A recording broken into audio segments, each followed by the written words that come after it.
amor inspirador, um amor trazido por Cristo, demonstrado por Deus através de Cristo naquela cruz, um amor incondicional.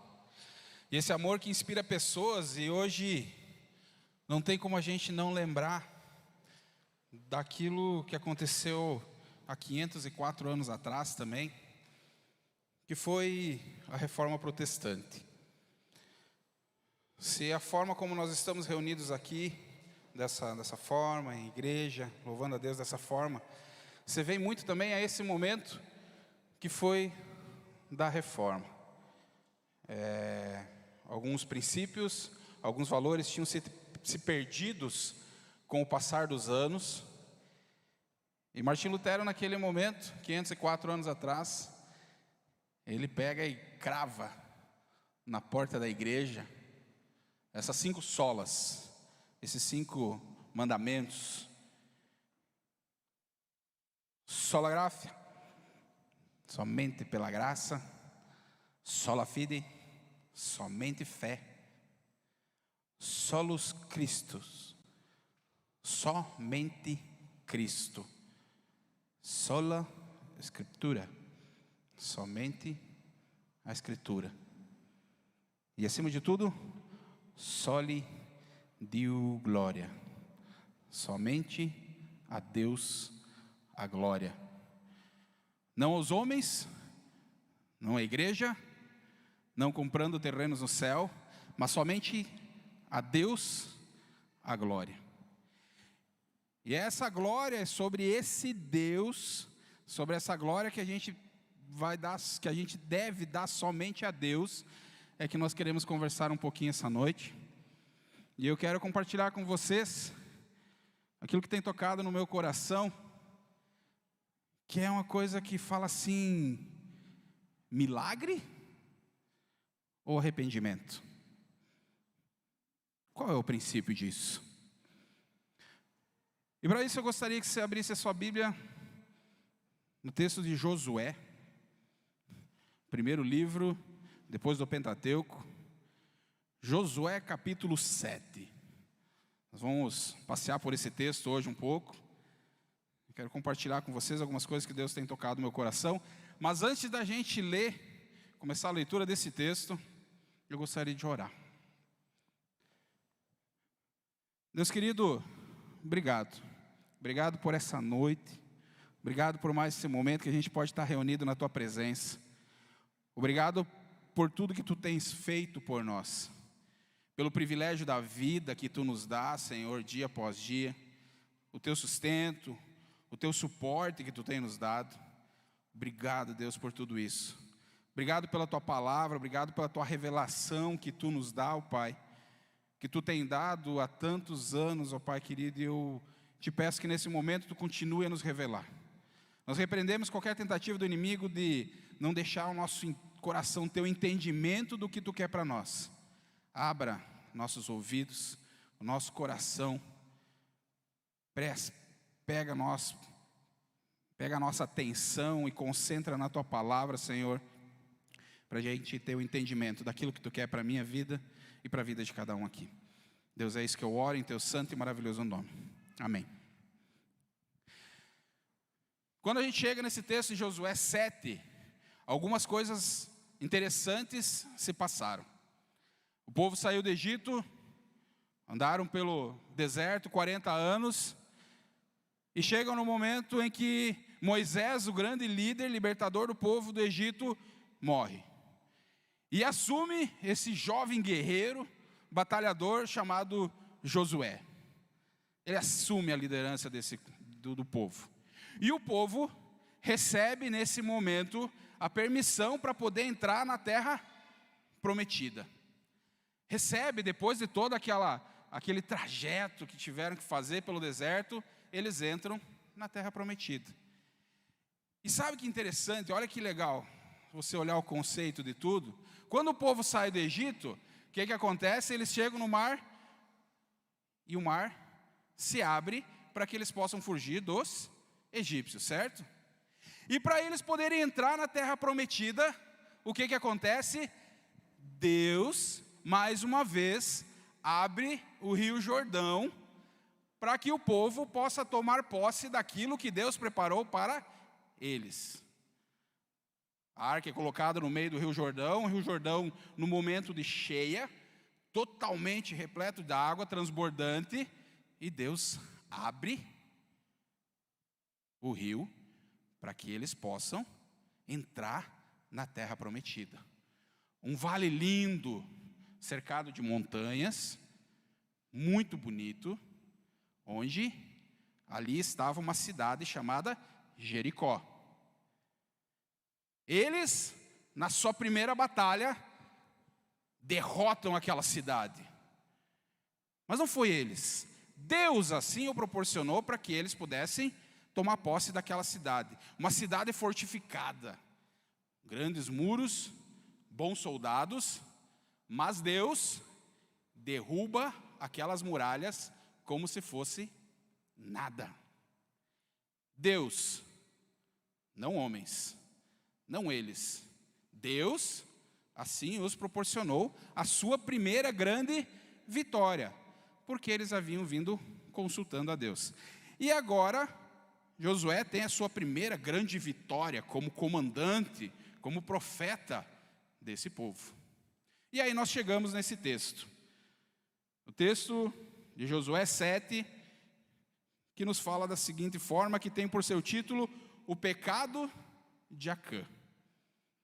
E o texto começa nos falando assim: Deus havia ordenado ao povo de Israel que ninguém guardasse nada do que era para ser destruído. Mas a ordem foi desobedecida.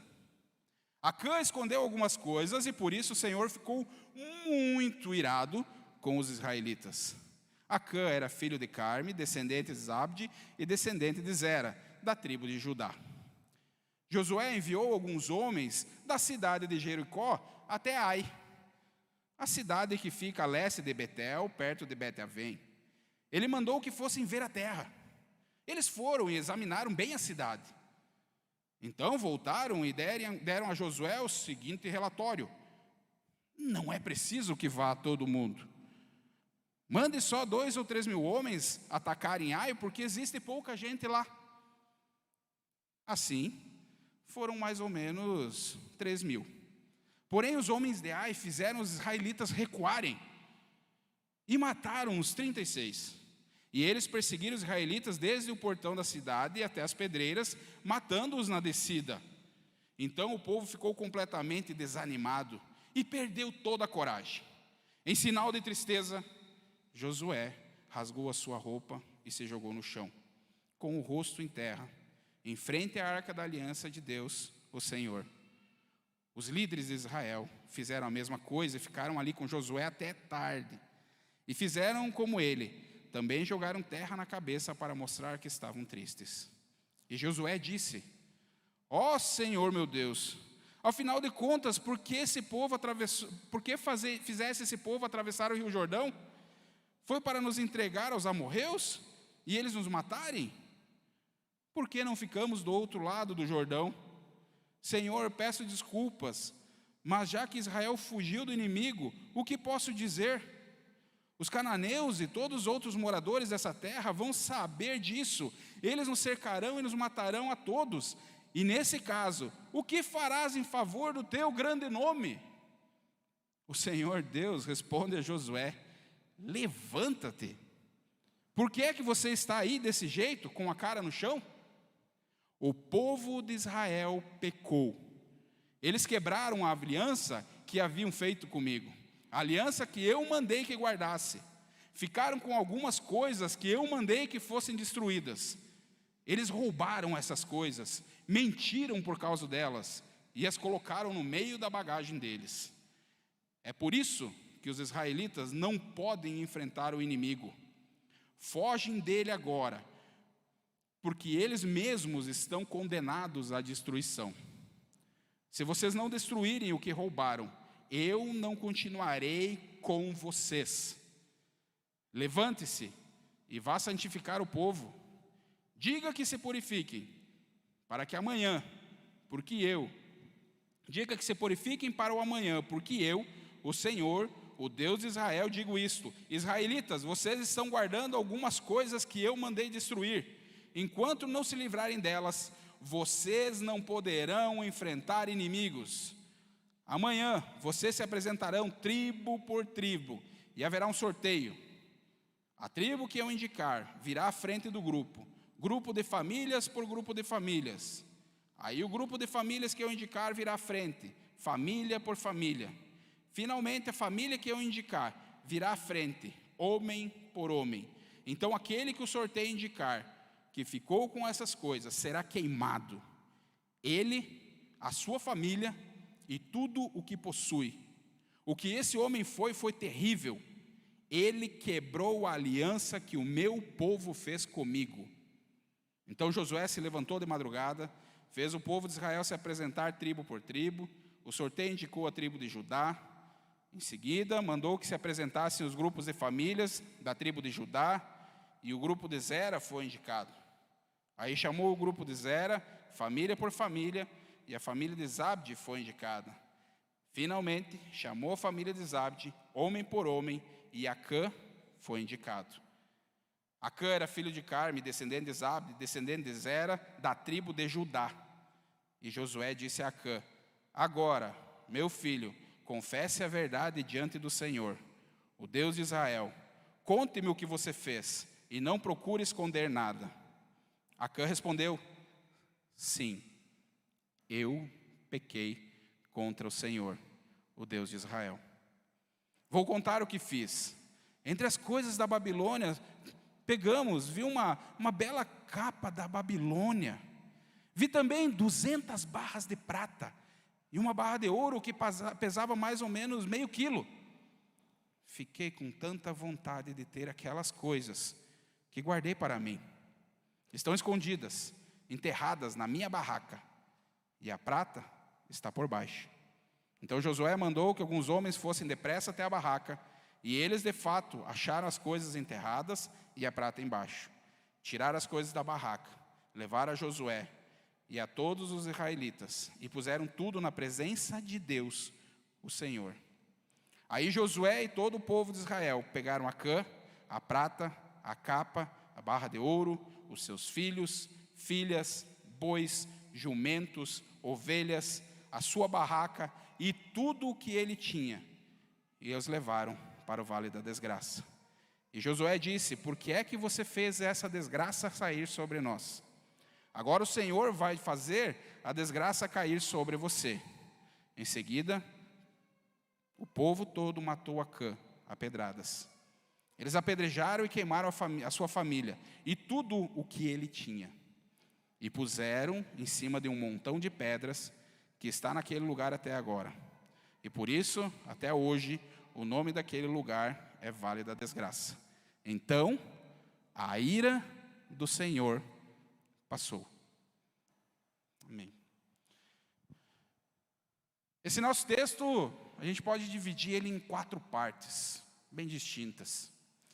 E a primeira parte delas, que começa com tudo, vem de uma decisão por conta. Aquele nobre general, aquele menino que se tornou homem, se tornou líder do povo de Israel. Eu me atrevo a dizer que ele se tornou extremamente autoconfiante. Por que não dizer que ele se achou o cara? Por que não? Deus está comigo. Eu posso tomar qualquer decisão que eu quiser. Olha aí, ó, atravessamos o rio, vencemos Jericó, derrubamos as muralhas. Bora lá. Claro, ele veio dessa vitória espetacular, veio de ver todos esses milagres. Porém, não foi ele, foi Deus. As muralhas tinham caído, na frente deles tudo aquilo aconteceu. Mas ele, apoiado pelos seus espias, por homens, toma uma decisão do quê? Não, vai lá ver aquela cidadezinha lá, vê como é que está lá. Não, lá tem pouca gente. Ô, Josué, chega aqui, vai lá, pode mandar aí, ó, manda meia dúzia que resolve. Nós temos cara, Deus está conosco, bora lá. Josué dá uma olhadinha. Ei, pega aquele lá, junta aquele grupinho lá e bora lá. Derrota aquele povinho lá. É pouca gente, então bora fazer isso. Mais ou menos assim.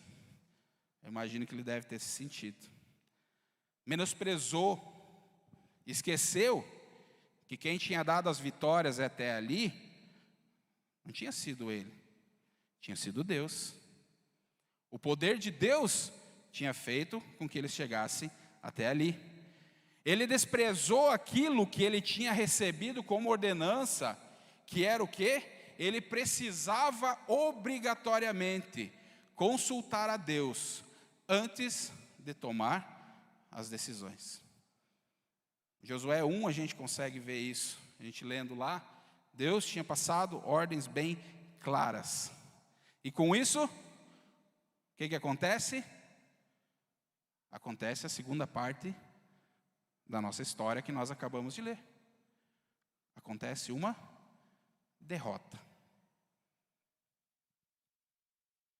Eles são derrotados. Só que essa derrota, ele poderia ter perdido a batalha. Só que não foi só isso, não foi só a batalha, não foi só alguns homens. A derrota foi muito mais profunda do que só aquele mero acontecimento. Ela gera um sentimento de aflição nele, nos líderes, ficam aflitos. Imagina se os inimigos ficam sabendo daquilo que aconteceu. Eles estão num vale, tinham atravessado, estão ao redor dele, rodeados pelo Rio Jordão, cheio, inundado, não tem para onde ir, na sua frente as montanhas, onde a grande maioria dos povos inimigos estão colocados. Eles se apavoram. Se eles ficarem sabendo que nós perdemos contra esse povinho aqui, acabou. Estamos mortos. Já foi. Esquece. Estamos num beco sem saída. Ele perde a total confiança naquele que tem dado as vitórias para ele. Ele perde a confiança em Deus. E pior do que o sentimento de aflição ainda, eu acho que deve ter sido o sentimento, eu imagino que deve ter sido o sentimento de que Deus não estava com eles na batalha. Porque se Deus estivesse com eles, ele não tinha perdido. Ficou claro para ele. Ele viu que Deus se retirou da presença deles. Ele viu que Deus não acompanhou eles. E viu o tamanho do problema dele não ter cumprido aquilo que Deus pediu. Eles não buscaram fazer. Eles foram extremamente autoconfiantes, não buscaram fazer aquilo que Deus tinha pedido. Ele deveria ter chegado primeiro a Deus e ter agradecido pela batalha ganha. Eles não deveriam ter feito as coisas do seu próprio jeito. E esse é o ponto que talvez a gente tem muitas vezes dentro da nossa vida. Às vezes a gente tem grandes vitórias na nossa vida, batalhas ganhas, uma doença vencida, uma conquista, um novo emprego. Mas daí a gente tem essa possibilidade e quando vê, ganhou aquele emprego novo, mas daí em vez de consultar a Deus, pedir o auxílio para Deus, pedir a sua orientação de como usar, começa a fazer por conta própria. Vai lá, compra um carro novo, relógio novo, celularzão da Apple, de último top lá, aquele, faz tudo sozinho, né? Cara, daí quando vê, tá endividado, tá lascado. E faz o quê? Começa a murmurar. Toma as decisões por conta própria, sem buscar a orientação de Deus do que Deus quer para ele. O que passa a acontecer com Josué e com os líderes, eu vejo que é uma total incompreensão, uma incapacidade de compreender o fracasso.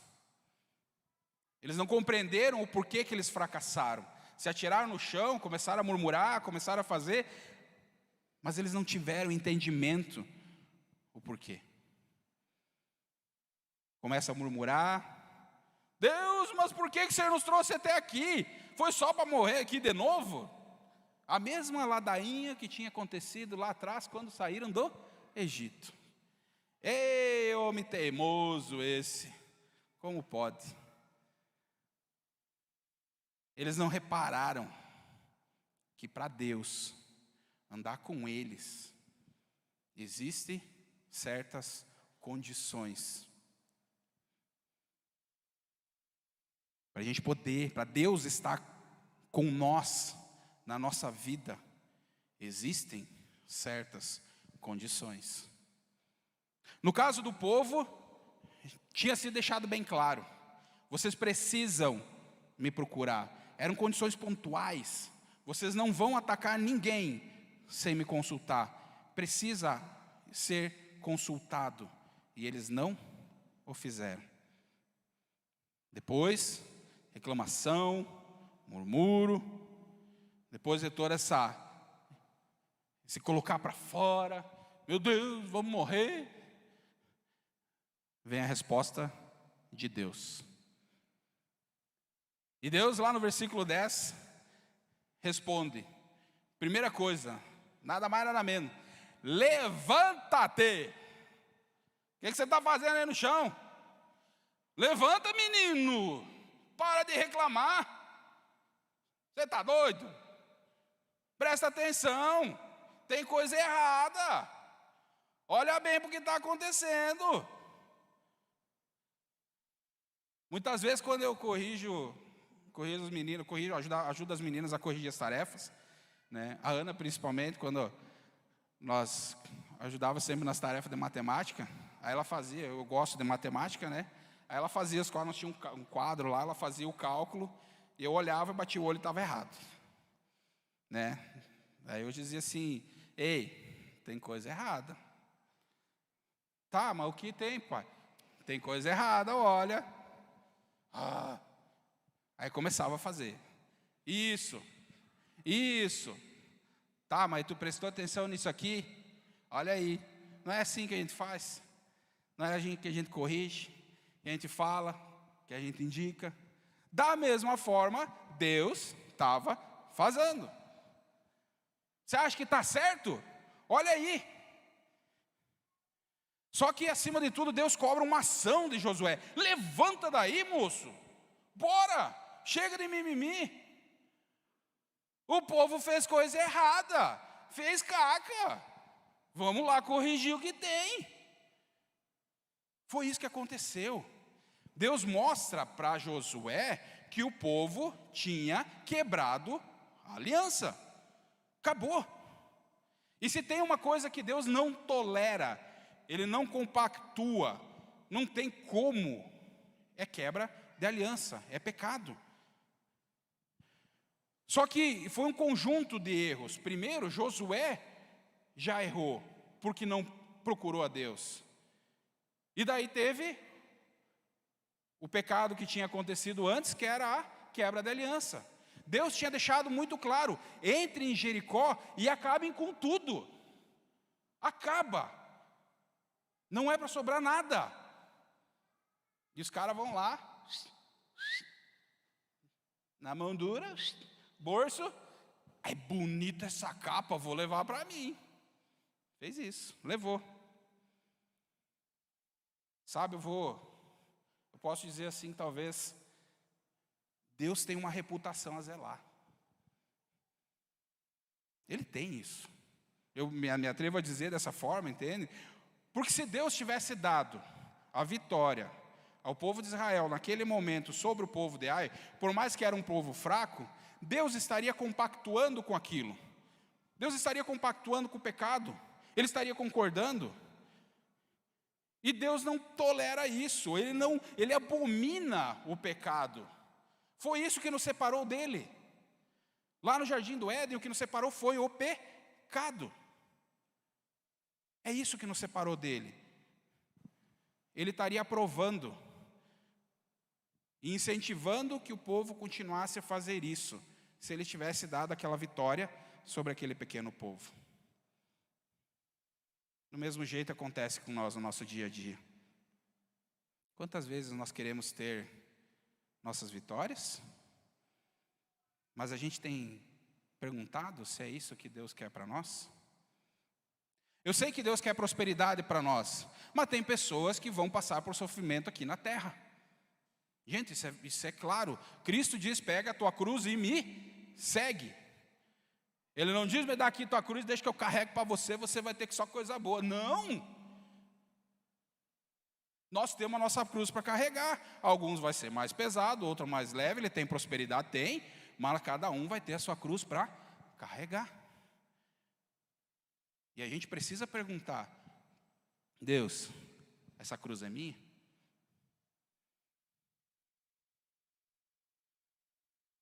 Queridos, a nossa forma de agir, a nossa fidelidade ou a nossa infidelidade demonstram o tamanho da honra que a gente dispensa, que a gente dá, seja para a igreja, mas acima de tudo para Deus. Igreja, porque nós somos corpo de Cristo, cada um de nós aqui. Nós somos escolhidos para estar aqui. Nós somos corpo, nós somos membros. E aquilo que a gente faz resplandece aquilo que a gente tem sido com Deus. Tinha coisa errada no meio do povo. Deus deixa muito claro isso. Deus deixa claro que existem condições para a permanência dele no meio do povo. Deus deixa claro para nós que existem condições para ele estar no nosso meio. Seja na nossa casa, seja na nossa célula, seja no nosso grupo de amigos, seja no trabalho, seja no nosso ministério. Existem sim condições para que Deus esteja conosco. Deus deixa bem claro aos israelitas que ele precisa disso, que essa condição é inegociável. E essa declaração que Deus dá de se retirar, de que eles perderiam para qualquer inimigo se Deus não estivesse ali, é muito forte. Porque assim como Jericó caiu por causa do seu pecado, o povo de Deus, o povo escolhido, poderia estar caindo da mesma forma. Essa é a declaração de Deus sobre aquele povo e sobre a nossa vida também. Deus prometeu que estaria sempre com o seu povo. Josué 1, de 5 a 9 fala isso. Só que essa ameaça de Deus de se retirar deixa muito claro os padrões absolutos de exigência de Deus. Eles são inegociáveis. A relação entre obediência e bênção, desobediência e maldição, ficou muito bem clara aqui. Vocês querem vitória? Eu tenho que estar junto. Vocês não querem vitória não? Beleza, vocês vão perder. Vocês não querem que eu esteja junto? Querem tomar por conta? À vontade. Pode ir. Mas eis que eu não estarei com presente com vocês, e vocês perderão para os seus inimigos. Muitas vezes, a gente está à espera de um milagre. Mas o que realmente a gente está precisando é de arrependimento, é de purificação, é de andar com Deus. E aí a gente chega numa parte onde é que diz Deus que eles precisam se purificar. Deus dá a oportunidade do povo se purificar, dá uma ordem clara: se purifiquem. Eu imagino, isso eu imagino, é suposição minha, gente, tá? É uma suposição minha. Mas assim como nós cantamos, o amor de Deus é muito grande. Muito, muito grande. E quando ele fala que é para o povo se purificar, o povo, quando tem um ritual de purificação que acontecia com o povo, era de confessar os pecados, trazer à tona aquilo que foi perdido, aquilo que foi feito de errado. Isso era a coisa que era para ser feita nesse momento. E eu acredito, Deus é onisciente, eu não tenho como entender Deus, mas pelo que eu vejo, por exemplo, assim, Abraão chegou e pediu para Deus: Deus, se tiver um em Sodoma e Gomorra que crê em ti, você salvará? Eu não destruirei aquelas cidades se um se escapar. E olhando para isso, eu digo assim, com certeza que se Acã tivesse chegado no momento de purificação e confessado, trazido à tona aquilo, Deus não teria destruído a sua família. Mas não. Nem mesmo nesse momento, nessa oportunidade ele faz. E com isso, toda a família de Acã sofre. A consequência do pecado recai. Ele não confessou para Deus. Ele só confessou para Deus quando Deus disse assim, ó: eis o homem que pecou. Aí ele confessa. Aí ele abre o jogo. Por que não fazer antes? Por que esperar a consequência do pecado? Por que esperar aquele momento? E tudo recai sobre ele. E nem só sobre ele, sobre a família, mas aconteceu antes, os soldados foram mortos por causa do pecado dele. A derrota. Houve uma quebra de aliança por causa do pecado de um homem. Um homem cobiçou uma capa bonitona. Que capa linda! Eu quero para mim. Um povo inteiro sofre. E a gente se pergunta, às vezes de uma hora para outra está tudo bom, tudo uma maravilha, e de repente a coisa desanda. Mas onde foi que eu errei, meu Deus? Deus está me condenando. Daí, mais uma vez, a gente passa, pedindo às vezes para Deus fazer um milagre na nossa vida. Mas será que não é arrependimento que precisa? Será que não é isso? E a gente precisa entender que a gente é corpo de Cristo. Nós somos parte de um mesmo corpo.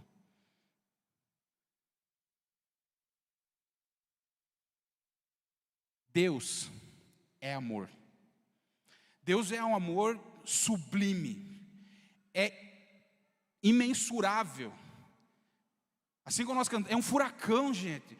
Quando a gente permite que Deus entre na nossa vida, o amor dele é um furacão por nós. Ele luta, ele nos ama. Sim, ele nos ama. E a gente precisa do amor dele. Ele não precisa do nosso amor. Ele não precisa. Mas nós precisamos do amor dele. E esse amor incondicional dele é maravilhoso. Nosso Deus é amor na sua essência. Com certeza, ele nos ama. Só que, assim como diz lá em Hebreus 12, 5, 6, Hebreus 12, 5, 6 diz assim: será que vocês já esqueceram as palavras de encorajamento que Deus lhes disse, como se vocês fossem filhos dele? Pois ele disse: presta atenção, meu filho, quando o Senhor o castiga, e não o desanime quando ele o repreende, pois ele corrige quem ele ama, e castiga quem ele aceita como filho. Deus corrige a quem ama, sim. Ainda mais se você for conhecedor da verdade, ele vai te corrigir. Se você estiver indo para o lado errado, ele vai te dar a oportunidade de ser corrigido. E é por isso que eu vejo assim, se Acã tivesse usado a oportunidade de purificação, ele não teria passado por todo o problema. Mas a gente é teimoso. A gente vai até o último momento. Deus ama aqueles que Ele aceita como filhos. Só que para a gente ser aceito como filho, sim, existem algumas condições. Nós precisamos lembrar daquilo que Jesus e os apóstolos nos ensinaram lá no início da igreja primitiva. Assim como está descrito lá em Atos 3, quando depois de Pentecostes, quando Pedro sai para a rua pregando, vamos gente, teve o Senhor Jesus Cristo, Ele venceu a morte, Ele ressuscitou, Ele venceu os mortos, e Ele está preparando um lugar no céu para nós. Ele está preparando a vida eterna para mim e para você.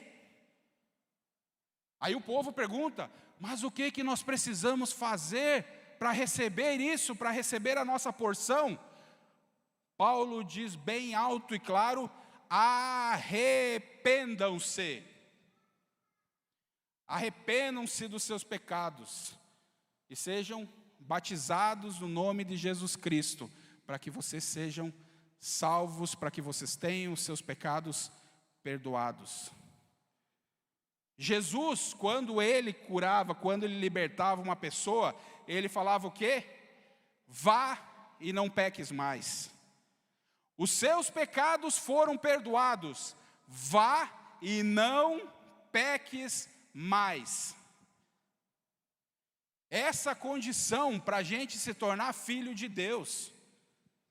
Esse é o ponto para nós termos o amor de Deus e não a sua ira.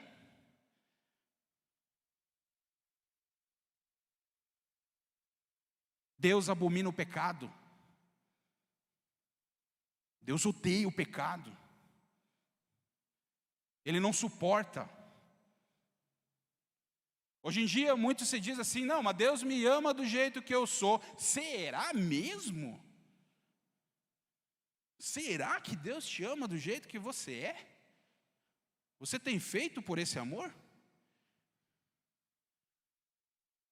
Você tem honrado teu pai e a tua mãe? Eles têm orgulho de chegar num lugar e escutar assim, cara, teu filho é fera. Você tem honrado teu esposo? Tem sido uma boa mulher dentro de casa? Fazendo o papel dentro do lar? Isso tem acontecido? Ou não, eu sou quem coloca o dinheiro dentro de casa. Eu ganho mais que meu marido. Ele tem que me obedecer.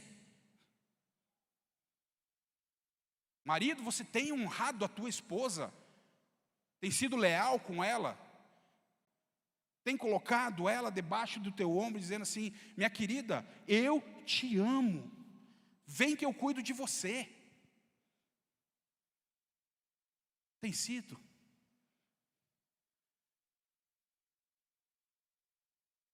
Aos mais jovens, como é que você tem usado a tua sensualidade? Eu tenho que pegar tudo das menininhas. É isso? Não só os adolescentes, não, os jovens também. Alguns adultos. Libertinagem total. Isso aí, vamos aproveitar a vida. Bora? Será que é isso? É dessa forma que Deus tem te visto? Se Deus entrasse por aquela porta essa noite, como você estaria? Você iria para o céu? Você tem essa certeza no teu coração de que você iria? Você tem entregado para Deus aquilo que é pecado teu? Você tem se arrependido disso? Como você tem se portado para receber esse tamanho amor de Deus? Gente, o inferno existe. E eu brinco com os meninos de vez em quando, eu falo para eles assim, ó, ei, vocês estão brincando? É assim mesmo? Beleza, pensa que se Deus entrasse ali no outro dia lá, na mesma hora você ia estar lá, e o diabão ia estar lá assim, cabelinho lindo, que cheirinho de queimadinho. Ou ia dar uma arranhadinha assim com as unhas nas costas, ó. Tá bom o calor? Ou precisa aumentar mais um pouco? Gente, o inferno existe. É real. Assim como existe uma coisa maravilhosa que está preparada para nós, que é o céu, é a eternidade, é tudo de bom, é louvor, é adoração, é estar na presença de Deus, é alegria, é festa, é uma festa eterna, não é uma festa momentânea como o mundo tem oferecido, é uma festa para todo o sempre. A gente precisa deixar de se iludir que só porque às vezes a gente está aqui na igreja, a gente está salvo. Não, arrependam-se dos seus pecados. E cada um de vocês seja batizado em nome do Senhor Jesus Cristo, para que os seus pecados sejam perdoados. Não existe outra forma da gente chegar no céu. Não existe outra forma da gente usufruir desse amor que nós cantamos. Não existe outra forma de Deus ser ciumento de nós. É só se a gente se colocar nessa posição. A condenação, Deus mostrou que existe. Existe condenação para aquele que não quer andar conforme o caminho que Ele nos mostrou. Eu sou o caminho, a verdade e a vida. Ninguém vem ao Pai senão por mim. E para a gente se tornar filho de Deus através de Jesus Cristo, só existe uma coisa que é arrependimento. Só existe uma coisa que é colocar aquilo que está me impedindo de chegar na presença de Deus. Que está me separando, que está tirando Ele da aliança que eu fiz com Ele.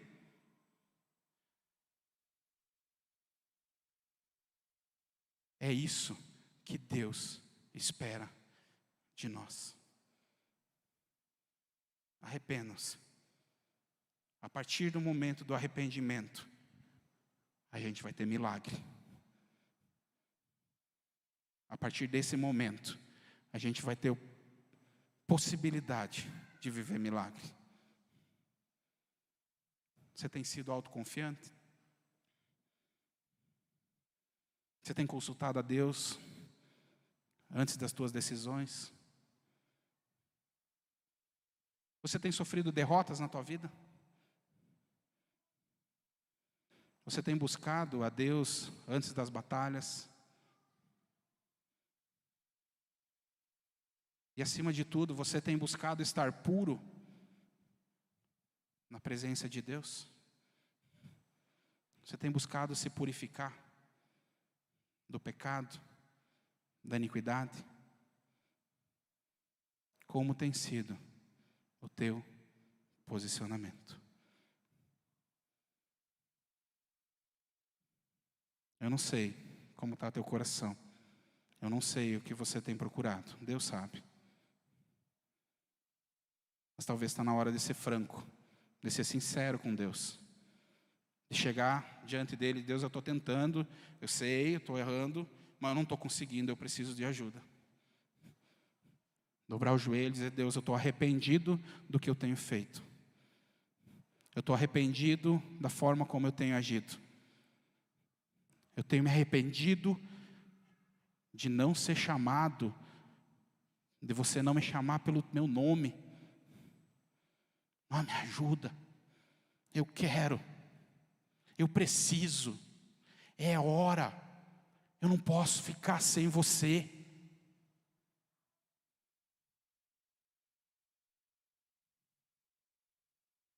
Essa é a noite para a gente buscar isso. Não deixe passar. Não deixe passar um momento. Deus sim está próximo. Você vai querer ser pego de surpresa? Ou você quer se preparar desde agora para viver essa eternidade? Baixe sua cabeça. Deus querido, sim, Tu és um Deus de amor. Tu és um Deus de de um amor sublime, um amor imensurável, um amor ágape. Tu nos ama, Senhor. Tu nos ama como um furacão.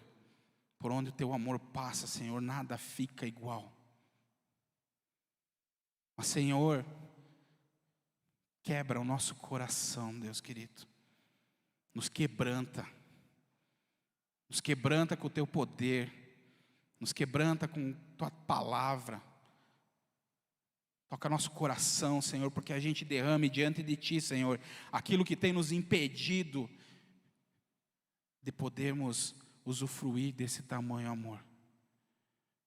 Senhor, revela ao nosso coração onde estão as muralhas que tem nos impedido da gente usufruir isso que tu tem para nós. Quebra qualquer ação do inimigo para nos afastar de ti, Deus. Deus, nós queremos usufruir da eternidade, Senhor. Eu quero. E, Senhor Deus, por isso, Senhor, eu toco o coração de cada um aqui. Para que essa noite seja uma noite de transformação. Esse local é um local de transformação, Deus querido. E por isso transforma. Toca com a tua mão, com o teu amor, com o teu abraço de Pai. Tu és o nosso Pai querido. Mas eu sei que tu nos corrige e isso tu não está nos dando a oportunidade agora. Deus, toca o coração de cada um aqui. Revela o que precisa ser revelado. E se for colocado diante de ti, Senhor, aceita o nosso perdão. Aceita o nosso arrependimento, Pai querido, o nosso pedido de perdão, o nosso arrependimento, Senhor, aceita nesse momento. Para que a gente possa usufruir do teu amor, da tua graça, daquilo que tu tem derramado para nós, Pai querido. Deus, é isso que eu oro, em teu santo e maravilhoso nome. Amém.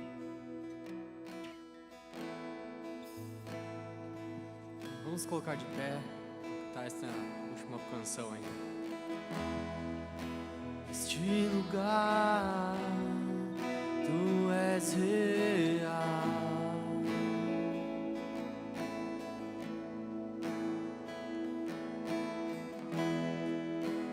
Me entregar totalmente.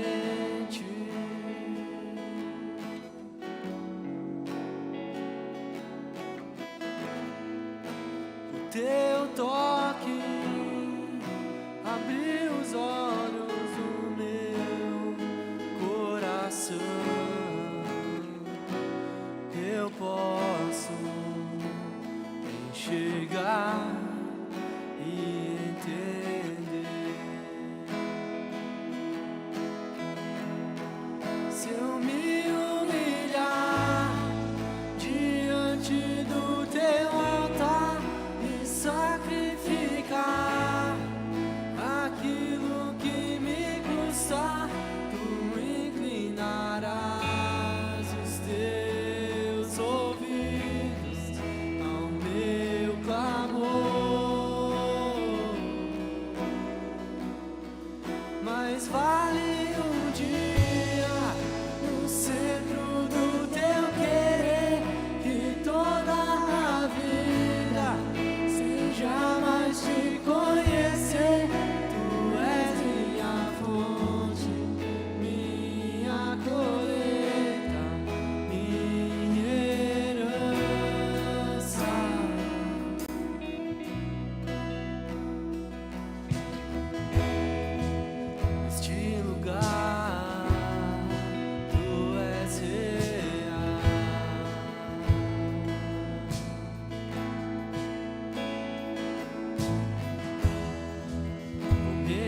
Deus é real. Ele está aqui. E Ele quer transformar a tua vida. Não deixa passar para outro momento, não deixa passar dessa noite. Se você tem algo a ser tratado, procure uma pessoa que possa te ajudar, que possa estar orando com você. Procure seu líder de célula. Procure aquela pessoa próxima que já tem te orientado e te ajudado. Coloca diante de Deus isso que precisa ser colocado. Aquilo que precisa ser curado no teu coração. Não deixa passar.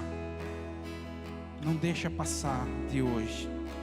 Porque Deus pode voltar amanhã. E você foi escolhido para estar aqui. Não é à toa que você está aqui. Não é à toa que você veio até aqui hoje. Deus te trouxe. Então entrega. Quebra essas muralhas, quebranta o coração. Tira aquilo que é orgulho. Aquilo que é pensamento que eu dou conta sozinho. Nós não damos, gente. A gente não dá conta de fazer as coisas sozinho. Não tem como. A gente quebra a cara. Coloca diante dele isso. Não deixa passar. E que a graça do nosso Senhor e Salvador Jesus Cristo, o amor de Deus, nosso Pai, e a comunhão do Espírito Santo esteja acompanhando cada um de nós nessa noite e no restante dessa semana. Tenham todos uma semana abençoada. Amém.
Vale